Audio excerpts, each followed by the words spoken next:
In this problem, we want to find the probability that a coin lands heads up at least once. So we want at least one heads.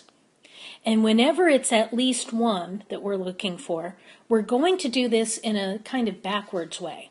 So we're going to calculate the probability that there are no heads at all, and then subtract that from 1, because the opposite of at least one of something is having it happen not at all. So in order to calculate the probability that there are no heads, what we're going to do, I put in that 1 minus, and the coin is being tossed 4 times. So first toss, second toss, third toss, and fourth toss. So we want the first toss to not be a head. So then it has to be a tail, and in this case, the probability of getting a tail is 0.6. Now the next one, we want that to be not heads.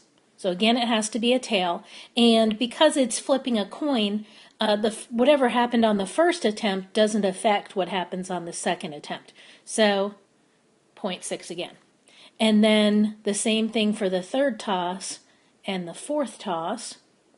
We want all of those to not be heads, so we have 0.6 and 0.6. Now, what we do is we multiply these 0.6's together, and that multiplication happens before we subtract from 1.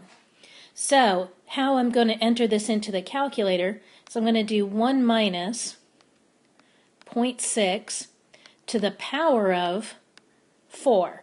And this caret is a button that you'll find right above the division button on your calculator.